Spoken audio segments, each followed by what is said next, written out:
Next year, voters across the nation will be casting their ballots in newly created legislative and congressional districts that reflect changes in the population. The process of drawing new districts is complex, and I recently spoke with Senator Mark Johnson, chair of the Senate's Redistricting Committee, about the committee's initial steps in reorganizing Minnesota to fairly divide the population for the coming decade. The census data is very late this year, impacting the ability of the Senate Redistricting Committee, of which you are chair, to even begin working on the process. When are you expecting to get the necessary population information that you need? Well, thank you, Shannon. And first of all, I'd like to start off with saying thank you for having me on the program. It's been a while since I've seen you, so appreciate that. And I think the last couple of times I was with you, we were in studio. So this, again, is kind of old hat, the Zoom, but it still works. So the data that came through on a normal censusing year comes through, early spring typically. This year, of course, we got the apportionment that was about 3 months late. Now that just determines how many congressmen and women we're going to have in the state. And so we were very, very fortunate. We thought we were going to lose one, drop from 8 down to 7, but we held on by 89 people in the state. So we beat out New York for that 8th seat, which is just wonderful. Does 2 things. Number one, we have more representation in the federal government. Which means that, everything from federal funds to just pure policy considerations, we've got better representation. And then it also makes my job as redistricting much easier, because if you had to rewrite the whole board, all of a sudden there gets to be major battles. But now when we just need to tweak the edges and try to make sure that those districts are very, very even, that becomes a whole lot better of a process because we've got the framework right there. On the state level, we don't have that apportionment. We've got to wait until August, mid-August at earliest, for those numbers to come in, probably looking into September before they're actually usable numbers. So that means what we would have been doing normally, committee hearings, the map drawing, all that fun stuff this spring, that gets pushed way out into probably next fall before we're able to really get a hold of that and start putting those maps out. But that, like we know that we don't have session at that point. So that'll have to be, maps that we're doing together, taking testimony across the state from communities, groups of interest, all those different people. And that'll push that, into the summer and maybe into the fall as well. And so we've got a lot of that going on. What is the deadline to have some kind of maps done? Yeah. So in Minnesota statute, we have to have the maps done by February 14th. At that point, if we don't have an agreement and the governor hasn't signed off on those maps, all of a sudden that gets kicked over to the courts. Now, for 50 years, the courts have been involved in the process very heavily, doing parallel proceedings, knowing that the likelihood of it being kicked over to the courts is relatively high. Our goal in the Senate, and I believe in the House as well, is to get an agreement on a map and not have the court involved. But we do have that fallback on February 14th. If it doesn't happen, the Minnesota statute really takes over at that point and says, courts, you take this for a spin. Now, the committee has met a couple times, and one of the things that you're talking about are principles of redistricting. What kinds of principles are under consideration? Yeah, that's a really good question. So when the court is looking at, or we're looking at maps, what's important? It really puts out the values of how do we do a map that's fair and very transparent. And so we're looking at things like compactness, which means, making sure that we've all seen those districts that it might look like your hand. You've got these starbursts going out, different things that really gives the name gerrymandering to things. So we want to make sure that our districts are as compact as they can reasonably be. Things like communities of interest, whether it's farmer groups or a certain nationality or whatever it might be, that they're represented in a way that makes sense. And so we're trying to list out all those different principles. Then there's statutory principles, like where we start in the state in redistricting as far as the numberings. Luckily, I'm in the #1 district in the whole state. So we start up there in the northwest corner and work our way down. Some of those things are just statutory principles that we need to follow as well.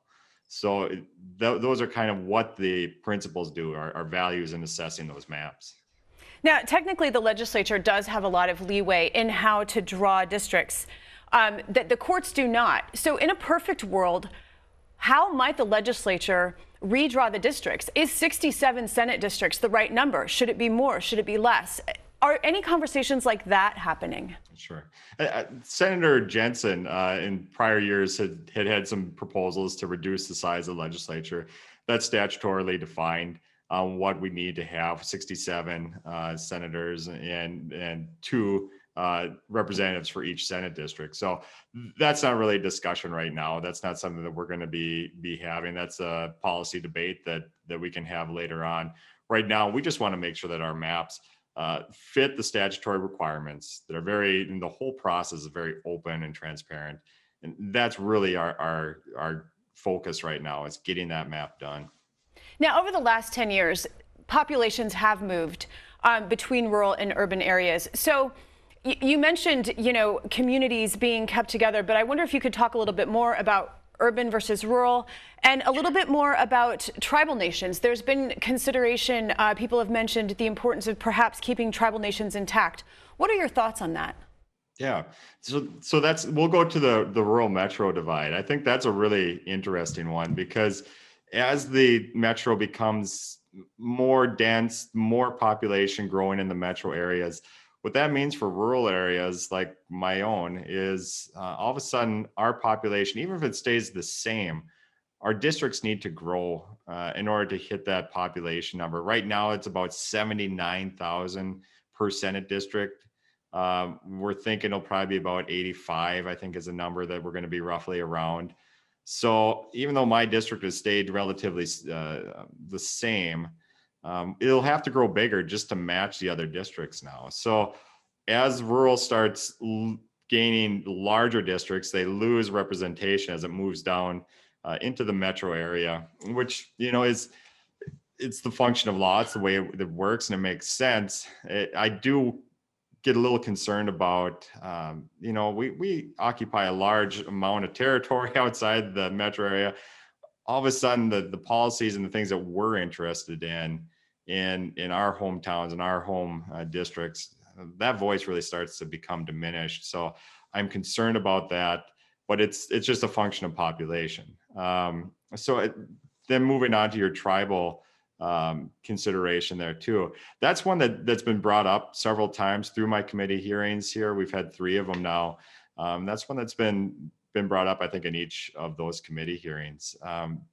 Yeah, and that's something we're going to really have to investigate, because on the one hand, I can understand where you'd want to have whether it's a reservation or whatever community of interest, you'd really want to have your own senator or whatever to make sure that your area is locked up. But the other hand is, if you had your district or your reservation broken up into more senators or representatives had a connection to it, your voice is a little bit louder down the legislature. So there's that balance. So I'm really looking forward to hearing the debate on that this summer as we get into those areas and hear from these people a little bit more, because that's one that I've heard both sides from different cities.